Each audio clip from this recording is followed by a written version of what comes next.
What if I told you that right now, sitting in your garage, your car could be 90% safer than it actually is? Not with some futuristic tech from 2030, but with inventions that were ready to roll out in the 1950s. Yeah, you heard that right. While you've been trusting airbags and seatbelts to keep you alive, car companies have been sitting on a gold mine of life-saving technology for decades. And today, we're exposing all of it.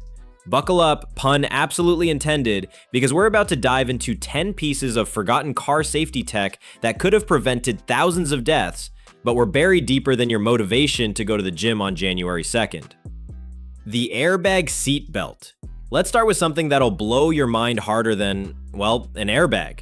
In 1952, when your grandparents were still figuring out how to work a rotary phone, a brilliant engineer named John Hetrick invented the airbag seatbelt. This wasn't just a seatbelt or an airbag. It was both, combined into one superhero-level safety system. Picture this. You're cruising down the highway, hit a deer, and instead of just getting yanked back by a regular seatbelt, you get cushioned by an inflatable barrier that's already wrapped around you. It's like having a personal bodyguard made of air. The patent was filed, the tests were successful, and it could have saved countless lives. But guess what happened? Car companies looked at the price tag and said, nah, we're good. They buried it faster than you bury embarrassing photos from high school. Speaking of things that should protect you but don't, wait until you hear about the windshield conspiracy that'll make you question everything you thought you knew about car safety. Shatterproof windshield glass.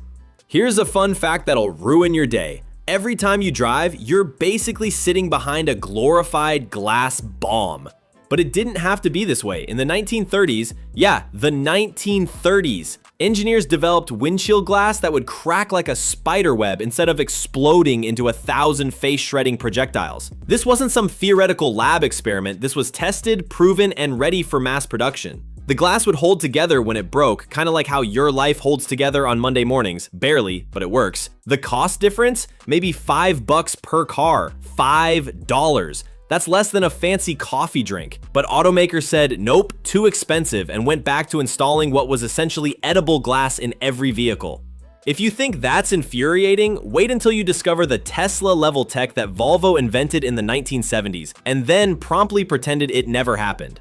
Volvo's SVID system. Remember when Tesla made everyone lose their minds with autopilot and collision detection? Well, Volvo was doing that in 1973. Their SVID system, which stands for Seatbelt Volvo Injury Data because Swedish engineers love their acronyms, was basically a primitive version of modern crash prevention. This system could detect when you were about to rear-end someone and would automatically apply the brakes. It monitored your driving patterns, warned you about dangerous situations, and even had the audacity to suggest you might want to slow down. It was like having a Swedish grandmother built into your dashboard, but with the power to actually save your life. The technology worked. The tests were successful.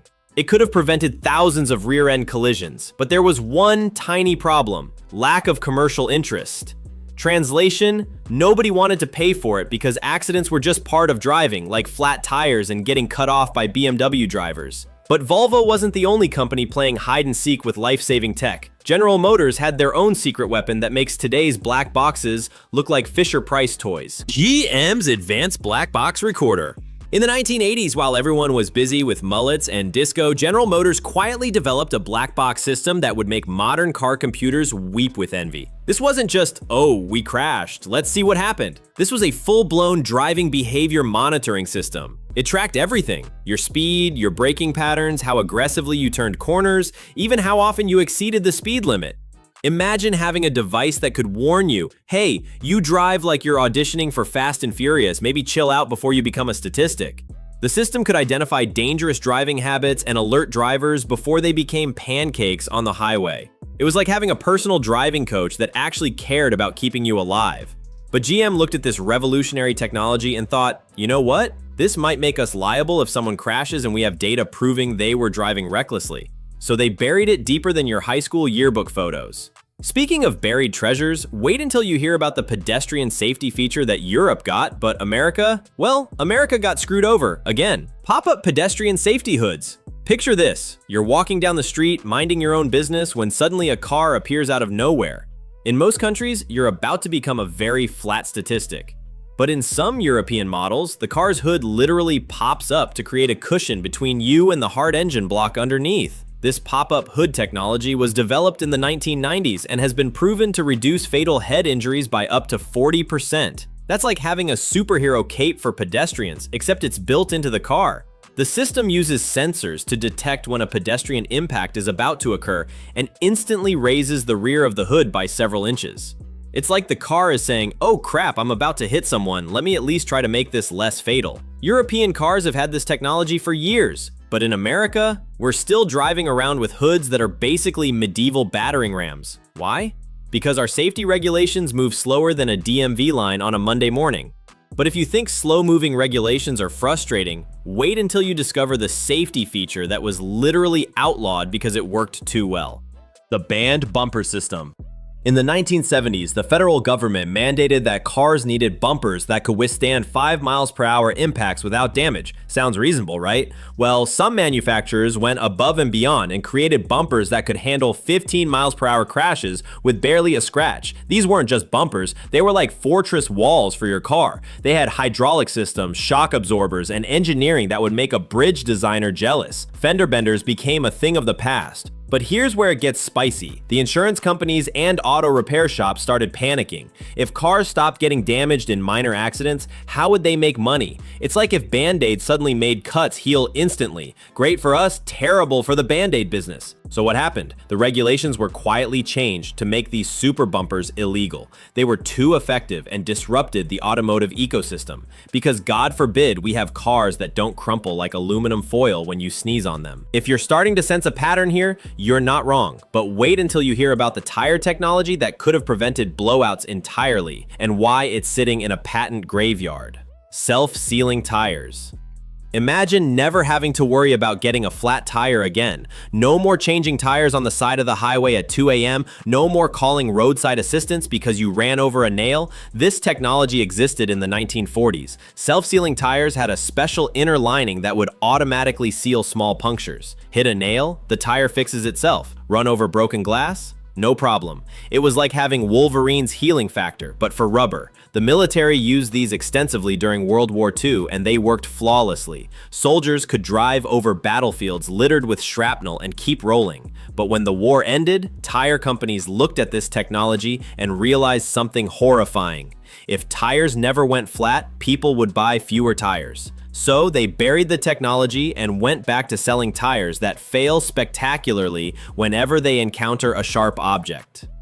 It's like if smartphone companies decided to make phones that never break. Great for us, terrible for their business model, but the tire conspiracy is just the tip of the iceberg. Wait until you discover the fuel efficiency technology that oil companies made disappear faster than your paycheck after bills are due. The 100 mpg carburetor. In the 1950s, multiple inventors claimed to have developed carburetors that could achieve 100 plus miles per gallon. That's not a typo. 100 miles per gallon.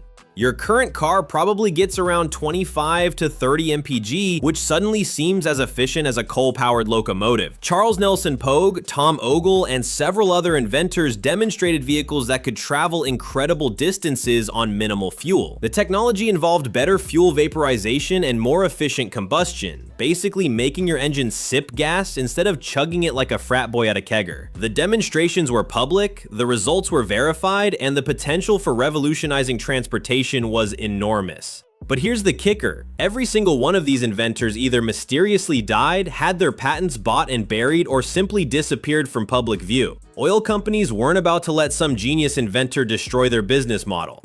It's like if someone invented a phone that never needed charging. Great for humanity, terrible for the power company. Speaking of technologies that disappeared under mysterious circumstances, let's talk about the safety feature that was literally too good at its job. Automatic collision avoidance. Decades before Tesla made automatic emergency braking seem revolutionary, engineers in the 1960s had developed systems that could completely prevent collisions. Not just reduce them, prevent them entirely. These systems used radar, infrared sensors, and early computer processing to detect obstacles and automatically stop the vehicle. It was like having a co-pilot who never got tired, never got distracted, and never decided to text while driving. The technology was tested on multiple vehicle types and proved incredibly effective. Rear-end collisions dropped by 95% in test vehicles. That's not a reduction, that's practically elimination. But the automotive industry had a problem. If cars stopped crashing, how would they sell safety features?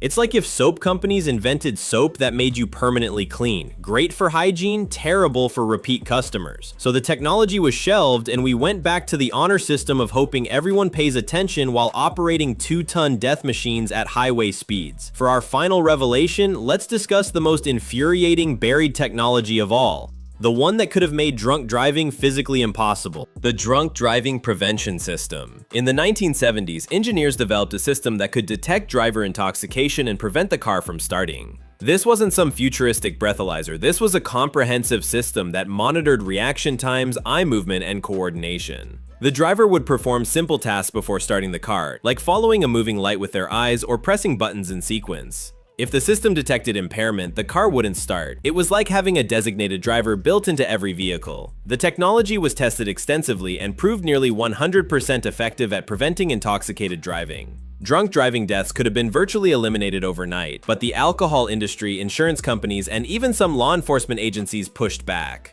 DUI enforcement was a massive revenue generator, and the bar industry wasn't thrilled about customers who couldn't drive home after drinking. The system was buried, and we went back to the current system of hoping drunk people make responsible decisions, which works about as well as you'd expect. So there you have it, 10 pieces of life-saving technology that were invented, tested, and ready to deploy, but were buried because they threatened someone's profit margins. Your car could be safer, more efficient, and more reliable than it currently is, but corporate greed decided otherwise. The next time someone tells you safety costs money, remember that we already paid for these innovations decades ago. We just never got to use them. What's the most infuriating buried technology from this list? Drop a comment below and let me know which one made you want to throw your phone at the wall. And if you want to see more corporate conspiracies that'll ruin your faith in humanity, hit that subscribe button and ring the notification bell. Because I've got more stories that car companies wish you'd never see. Because if there's one thing we've learned today, it's that the road to safety is paved with buried patents and corporate greed. Drive safe out there, you're gonna need to.